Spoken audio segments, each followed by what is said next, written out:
ఆగు. ఇటు పక్కకి రాకుండా వెళుతున్నావు? పక్కనే ఒక కొలీగిల్లుంటే అక్కడికి వెళుతున్నాను. ఇక్కడ రోజు వచ్చి మమ్మల్ని డిస్టర్బ్ చేస్తున్నానేమో అని ఆగలేదు. అబ్బాబే, డిస్టర్బెన్స్ ఏముందయ్యా? రోజు నువ్వు రావాలి, నాకు వార్తలు తెలియాలి. ఎంతవరకు వచ్చింది నీ లవ్ అఫైరు? ఏమంటున్నారా మన్మథరావు గారు? చిచి, వాడిని గౌరవం గౌరవిస్తాను సార్. వాడు చండాలుడు.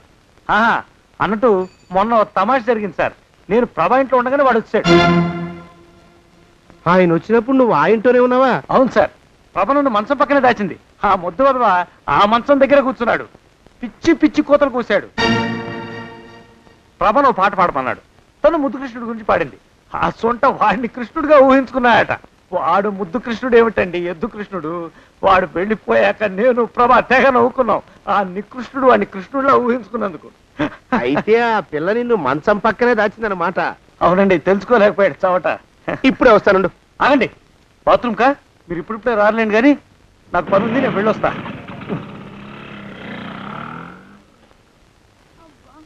నడిచి నడిచి కాళ్ళు పుండ్లు పడిపోతున్నాయండి. ఇలా ఎంత దూరం నడవాలి? ఈ దగ్గరలో ఎక్కడన్నా పోలీస్ స్టేషన్ ఉంటే అక్కడ కూడా రిపోర్ట్ చేద్దామే. ఎందుకైనా మంచిది. త్వరగా నడు. ఏమైందండి? చూడు చూడు, ఉండండి, చూసి నడవండి. ఇదొకటి పైగా. పదండి, నెమ్మదిగా నడవండి. పోలీస్ స్టేషన్ ఎక్కడ ఉందో ఏం అడుగుదామే. దరిద్రం, ఇటండి బాగుండదు. అడగటం అంటే ఇప్పుడు కాదే, ఆయన లేచాకే. మరేం చేద్దాం? ఈ చుట్టుపక్కల ఎక్కడ మరో మనిషి కనిపించడాయే. మీరు అడిగిరండి.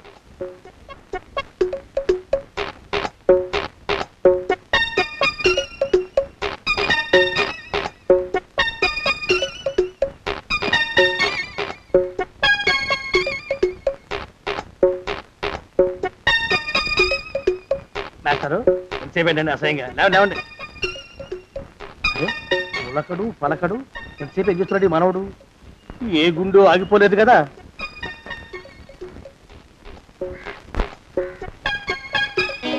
మాస్టరు,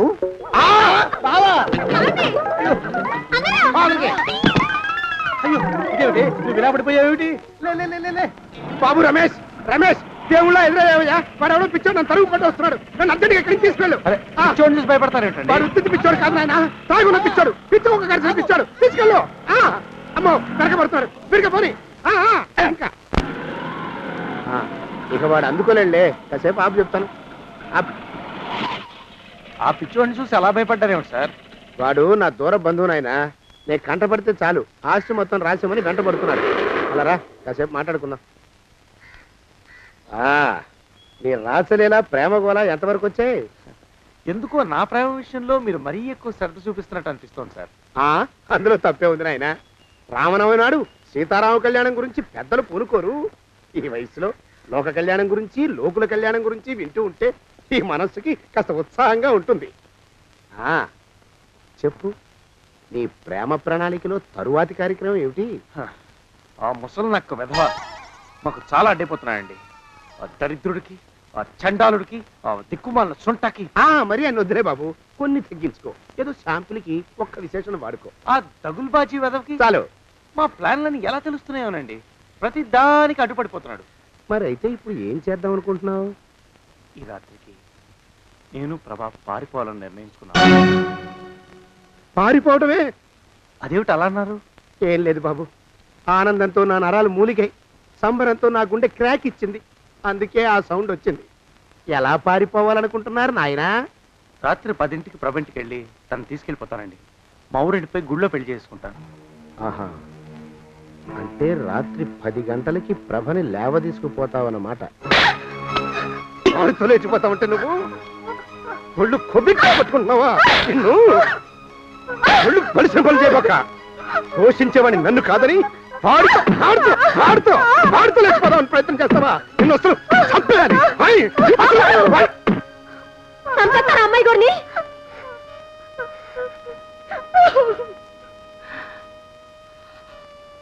ఆలోకం చెప్పండి.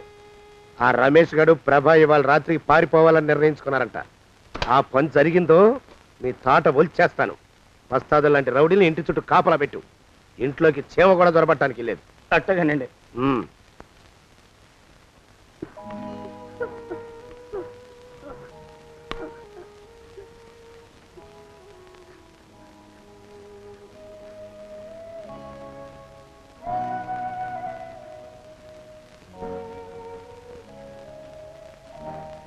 కారణాలు ఏంటమ్మా?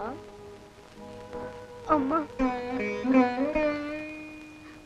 అమ్మా నాయమ్మ, ఊరుకోయమ్మా, ఊరుకో.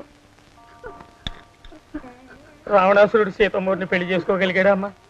అదే జరుగుంటే ఈ ప్రపంచం తలకిందులు అయిపోయి ఉండేది కదా. అట్టగా ఈ పెళ్లి కూడా జరగదమ్మా. నువ్వేం భయపడకు, ఊరుకో ఊరుకోమ్మా.